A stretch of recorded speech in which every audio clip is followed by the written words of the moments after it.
Usually, when empires fall, we look for the moment the gunpowder ignited. We look for the assassin's bullet, the invading army, or the collapsed economy. We look for the physical weapons of war. But in the late 19th century, the Spanish Empire, which had held the Philippine archipelago in an iron grip for over 300 years, wasn't dismantled by a general or a foreign king. It was dismantled by an eye doctor. And his weapon wasn't a rifle, it was a novel. It was a fiction book about dinner parties, tragic romances, and small-town gossip. A book that was written in poverty, smuggled in crates of dry goods, and read by candlelight in secret rooms. The Spanish authorities banned it. They burned it. They executed the man who wrote it. But they made a fatal miscalculation. They assumed that if you kill the author, you kill the story. Instead, they turned a paperback novel into the most dangerous object in the Pacific. This is the story of Noli Me Tangere and how a work of fiction destroyed a real-world empire.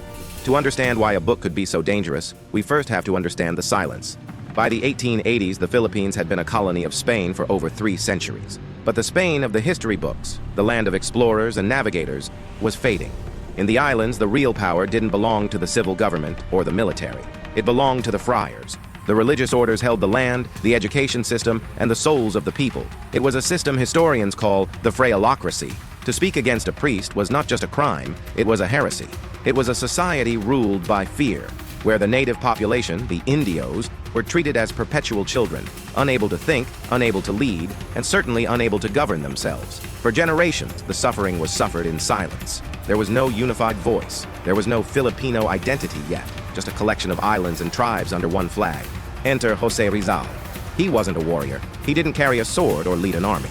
Rizal was a brilliant, soft-spoken scholar, small in stature, immense in mind. While his countrymen back home were suffocating under colonial rule, he was in Europe, breathing the freer air of Madrid, Paris, and Berlin. And from that distance, he saw everything more clearly. He saw the hypocrisy. He saw how Spain, the so-called mother country, refused to treat the disease consuming her daughter, the Philippines. Corruption, abuse, indifference. It was a cancer, and no one in power was willing to name it. So Rizal made a decision. If Spain would not confront the illness, he would expose it. He would lay the Philippines on the operating table and open the wound for the world to see. He would do it with a book. The writing nearly broke him.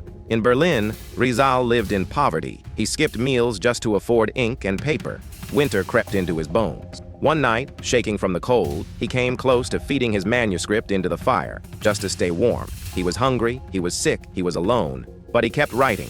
When the novel was finally finished, he gave it a name, Noli Me Tangere. It's Latin for touch me not, a line from the Bible, but also a medical term, a warning, a cancer so painful, so exposed that even the slightest touch causes unbearable agony. And Rizal was daring the world to touch it. He finished it in 1887. He borrowed money just to print 2,000 copies. On the surface, it seemed harmless. It was the story of Juan Crisostomo Ibarra, a young man returning from Europe to build a school, only to be crushed by the corrupt friar, Padre Damasao. But when you opened the pages, it wasn't just a story, it was a mirror. For the first time, Filipinos saw themselves. They saw their own suffering in the madness of the character Sisa, a mother driven insane by the loss of her children. They saw their own cowardice in the character of Captain Tiago, who bowed to the oppressors to keep his wealth. And they saw their own abusers in the lecherous, power-hungry friars. Rizal didn't just write a political manifesto, he did something more effective. He made the oppressors look ridiculous. He stripped away their holiness and showed them as petty, cruel men. Now came the hard part, getting the weapon to the battlefield. Rizal knew that if he just mailed the books to Manila, they would be confiscated at the port. So, the distribution of Noli Me Tangere became a smuggling operation. Copies were packed into crates labeled as dry goods, household items, or textiles. They were slipped into the luggage of sympathetic travelers. They arrived in the Philippines in trickles. The reaction from the Spanish authorities was instantaneous and hysterical. A special commission of faculty from the University of Santo Tomas rushed a report to the Governor General. They declared the book heretical, impious, and scandalous in the religious order, and anti-patriotic, subversive of public order, and harmful to the Spanish government.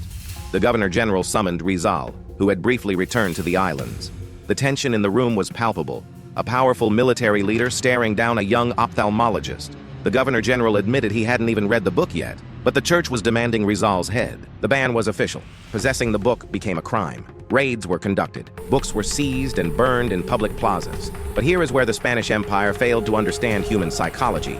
By banning the book, they made it the most coveted item in the country. The price of a single copy on the black market skyrocketed. People would meet in the dead of night behind locked doors to read it aloud. Those who couldn't read gathered in circles to listen.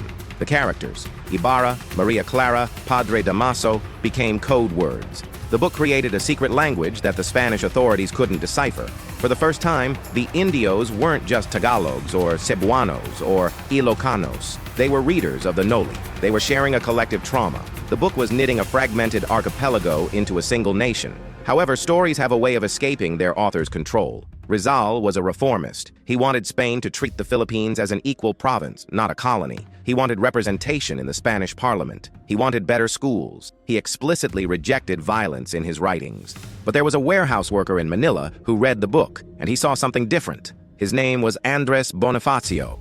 Bonifacio wasn't a wealthy academic like Rizal. He was from the working class. When he read Noli Me Tangere, he didn't see a plea for reform. He saw a justification for war. He saw a system that was too rotten to be fixed. While Rizal was writing essays in Europe begging for political equality, Bonifacio was founding the Katipunan, a secret society dedicated to total independence through armed revolution.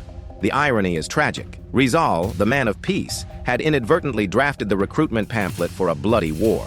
The Spanish authorities, paranoid and terrifyingly incompetent, couldn't see the difference. To them, Rizal was the head of the snake.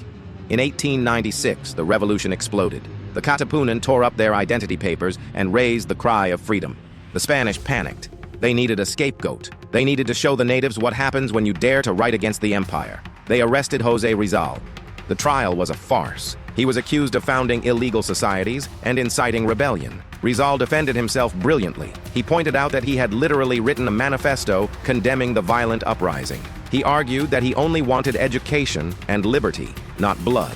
But the verdict was already written before the trial began. The empire needed a body. On the morning of December 30th, 1896, Jose Rizal was marched to Bagumbayan Field.